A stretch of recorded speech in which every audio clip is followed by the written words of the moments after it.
Hey guys, मैं अनुरोध गोस्वामी आपका अपने channel Goswami GS and maths classes में आपका स्वागत करता हूं। आज मैं आपको चैप्टर नंबर 3 भारत से हम क्या सीखेगा क्वेश्चन आंसर डिस्कस करने वाला हूं, एकदम 2023 के लेटेस्ट पैटर्न पर आधारित। तो चलिए बिना देर किए हुए सेशन की शुरुआत करते हैं। तो आज का हमारा पहला क्वेश्चन है कि समस्त भूमंडल में सर्वित संपदा और प्रकृति से परिपूर्ण देश कौन सा है? तो भारत है। ऐसा क्यों है? तो चलिए देखते हैं। इसमें कोई सत्य नहीं है कि ये कथन गलत है, क्योंकि कहने का मतलब है कि ये जो स्टेटमेंट दिया हुआ है तो ये कोई असत्य नहीं है, कथन गलत ही नहीं है। यानी यह कथन क्या है? गलत नहीं है। यानी कहने का मतलब है कि इसमें कोई असत्य नहीं है कि यह कथन सत्य है कि क्या है? भारत क्या है? प्राकृतिक संपदा में परिपूर्ण देश है। तो चलिए क्या कारण है इसके पीछे का? तो चलिए जानते हैं। क्योंकि भारत के संदर्भ में कुछ बातें हैं जो प्रमाणित करती है, जैसे कि यहाँ पर आपको भूमंडल का अवलोकन करना, भूतल पर ही स्वर्ग की छटा दिखाई देना, मानव मस्तिष्क की उपलब्धियों का सर्वप्रथम साक्षात्कार, शून्य की खोज एवं धरती का स्वर्ग काश्मीर आदि जैसी महत्वपूर्ण तथ्यों पर आप विचार करेंगे तो आपको समझ में आएगा कि ये जो देश है हमारा वो कितना महान है और क्यों यह प्राकृतिक सर्व संपदा और प्रकृति से परिपूर्ण देश है। तो यह आपका आंसर हो गया ये इसका। क्वेश्चन नंबर 2 है कि सच्चे लेखक के अनुसार सच्चे भारत के दर्शन कहाँ हो सकते हैं? तो चलिए तो इसका आंसर होगा कि भारत क्या है? विभिन्नताओं में एकता का देश है। यानी कहने का मतलब क्या है कि भारत कैसा देश है? तो विभिन्नताओं में एकता का देश है। यहाँ पर सभी धर्मों के लोग आपस में भाईचारे के साथ प्रेम पूर्वक रहते हैं और एक दूसरे के साथ पर्व में शामिल होते हैं। यानी कोई भी पर्व हो, यहाँ के लोग एक दूसरे के पर्व में शामिल होते हैं, खुशियां मनाने के लिए हमेशा तैयार रहते हैं। यदि बात सच्चे भारत के दर्शन की जाए तो सुख शांति प्राकृतिक सौंदर्य भाईचारे की भावना, यानी सुख शांति हो गया, प्राकृतिक सौंदर्य हो गया और क्या हो गया? भाईचारे की भावना। मैं आपको इसलिए यहाँ पर अंडरलाइन कर रहा हूँ क्योंकि आप लोगों को करना क्या है, कोई भी मेन बातें होती है, इम्पोर्टेंट बातें होती है, अगर आप उसका अंडरलाइन करते हो तो एग्जामिनर जो आपका कॉपी चेक करता है उस पर एक खास प्रभाव पड़ता है। नतीजा यह होगा कि आपका फुल में फुल मार्क्स मिलने की गारंटी रहती है। तो आप ये हमेशा याद रखिए कि कोई भी मेन चीज़ हो तो वहाँ पर आपको अंडरलाइन कर देना है। इससे क्या होता है कि आप उस चीज़ पर विशेष रूप से जोर दे रहे हो, तो आपको अभी से ही इस बात को याद करके चलना है। तो देखिए, तो आदि गांव में देखने को मिलते हैं, यानी जो तीनों चीज़ें हैं और भी बहुत सारे चीज़ें हैं जो कि आपके गांव में देखने को मिलते हैं, लेकिन मैंने बेसिकली यहाँ पर 3 चीज़ों को लेकर चला है क्योंकि वे लोग क्या होते हैं? ज़मीन से जुड़े हुए होते हैं। यानी ये ज़मीन से जुड़े हुए होते हैं, उनमें किसी भी तरह का छल कपट जैसी भावनाएं नहीं होती है। वे सभी को, यानी क्या होते हैं? वे लोग सभी को वे लोग ज़मीन से जुड़े होते हैं एवं वे सभी को आदर एवं सम्मान देते हैं। एवं एक बार भी कोई गांव में चला जाए, यानी कहने का मतलब कोई भी व्यक्ति जो होता है जो शहर में रहता हो और गांव में अगर किसी वजह से उसे घूमने को मिल जाए तो यहाँ की वातावरण, शुद्ध वातावरण को देखकर वो यहीं का होने का रह जाता है। यानी सोचता है कि ऐसी व्यवस्थाएं हमारे शहर में नहीं देखने को मिलती है। यहाँ के लोग व्यवहार कुशल भी होते हैं, एक दूसरे के हर चीज़ में मदद करते हैं, जो कि शहर में आपको कम देखने को मिलते हैं क्योंकि वहाँ की मिट्टी वापस उसे क्या होता है? जाने नहीं देती। अतः कथना अनुसार क्या है? हमारी बातें प्रमाणित होती है। कहने का मतलब है कि भारत को पहचान सकने वाली दृष्टि की आवश्यकता किनके लिए वांछनीय है, यानी किनके लिए जरूरी है, जानने योग्य है। तो चलिए इसका आंसर देखते हैं। भारत को पहचान सकने वाली दृष्टि की आवश्यकता चयनित युवा अंग्रेज अधिकारियों के लिए है, क्योंकि भारत में पहुंचने के बाद यहाँ से ज्ञान, सामाजिक व्यवस्थाएं, राजनीतिक व्यवस्थाएं, यहाँ पर आपको चंद्र बिंदु दे देना, जो कि मैंने छोड़ दिया तो आपको याद रखना, जैसी के बारे में अगर जानने का सौभाग्य मिला। और यह कैसे मिला? तो भारत में ही जिस समय अंग्रेजों का शासन था तो उस समय वॉरेन हेस्टिंग्स भारत के गवर्नर जनरल हुआ करते थे, जिनके भारत यात्रा के समय काशी में उन्हें क्या मिला था? 172 दारिस नामक सोने के सिक्के मिले थे। और कंपनी क्या करता है कि उसके महत्व को नहीं समझता है एवं और क्या होगा? तो चलिए देखते हैं इसमें। और इसी धरती पर, इसी भारत पर क्या होता है? चाणक्य एवं शिलभद्र जैसे विद्वान हुए और उन्होंने भारत के प्राचीन धरोहर विश्वविद्यालय अर्थात नालंदा में उन्होंने प्राध्यापन किया। वो सभी आपको इससे क्या पता चल रहा है कि वह देश कौन सा होगा? किसने चाणक्य, कौटिल्य, शिलभद्र जैसे विद्वान यहाँ पर प्राध्यापन किया नालंदा विश्वविद्यालय में? तो साफ शब्द में कहे तो जो लोग यहाँ आए उन्हें, यानी जो लोग यहाँ आए उन्हें सीखने के लिए तो क्या मिला? बहुत कुछ मिला। और इस भारत में जन्म लेना हमारा क्या है? सौभाग्य माना जाता है। क्योंकि या आपने पढ़ा भी होगा कहीं ना कहीं कि इस धरती पर देवता भी अवतरित होने के लिए क्या करते हैं? तरसते रहते हैं। क्योंकि यही वो मतलब जो है जहाँ पर सभी तरह की भावनाएं आपको देखने को मिलती है। यहाँ खुशी भी है, गम भी है, क्रोध भी है, एक दूसरे के साथ ईर्ष्या की भावनाएं हैं। तो यहाँ पर आपको सभी मतलब भावनाएं आपको देखने को मिलते हैं।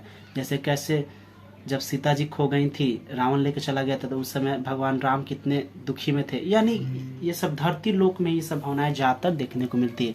इसलिए यह देश कैसा है? महान है। और उसमें भी कहाँ? भारत पर।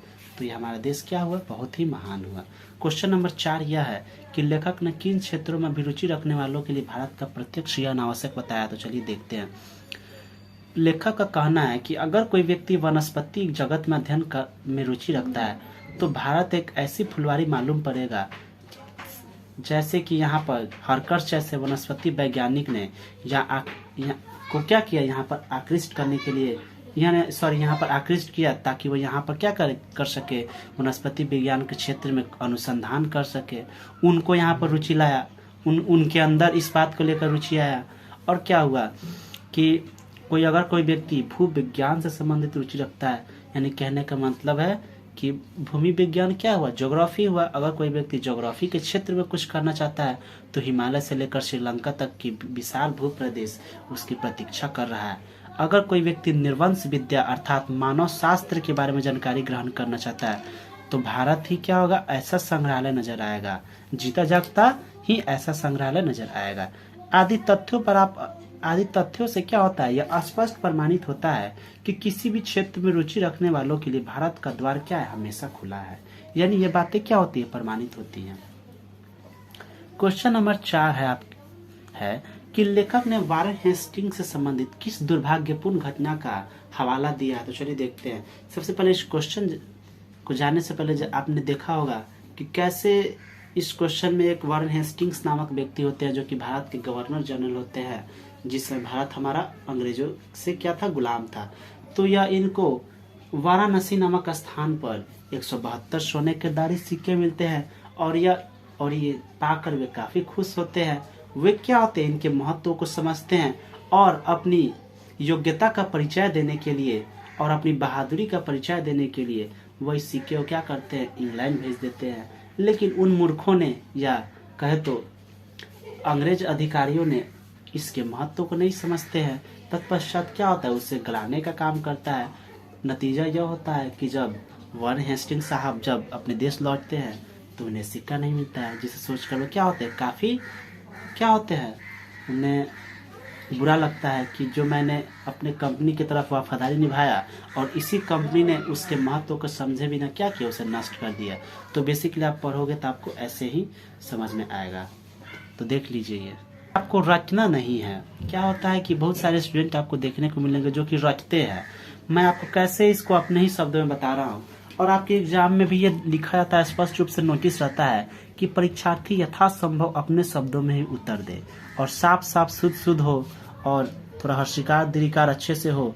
तो क्या होता है कि एग्जामिनर का ट्रैक्शन आपके कॉपी पर होगा तो आपको नंबर पूरा में पूरा देगा। ये चीज़ है, आपको मैं और पढ़ना पलटता हूँ तो ये देख लीजिए, क्योंकि वही सब चीज़ आपको देखने को मिलेंगे। तो इस बात को आपको ये स्टेटमेंट क्या लिखना है कि कहा जाता है कि संसार का हर वस्तु क्या है? अनमोल है और हम मूर्खतावश उसके महत्व को नहीं समझते हैं। आप अपना यहाँ पर नाम लिख देना, जो भी XYZ आपका नाम हो। इससे क्या होगा कि आपने इस चीज़ को अच्छे से समझा और ऐसी घटना दोबारा ना हो। आप इस चीज़ का क्या करते हैं? समर्थन करते हैं कि ऐसी घटनाएं दोबारा ना हो। तो जैसे कि वारेन हेस्टिंग्स के साथ जो घटा था। तो चलिए क्वेश्चन नंबर अगला देखते हैं। लेखक ने नीति कथा के क्षेत्र में किस तरह भारतीय अवदान को रेखांकित किया है? तो सबसे पहले नीति कथा का जब बात आता है तो नीति कथा को इंग्लिश में हम फैबल कहते हैं, यानी पशु पक्षी जीव जंतु का जो अध्ययन होता है वो क्या होता है, नीति कथा के क्षेत्र में होता है। यानी नीति कथा क्या होता है, पद्य एवं गद्य दोनों में हो सकती है। उदाहरण स्वरूप पंचतंत्र हितोपदेश आपको क्या है, नीति कथा ग्रंथ है।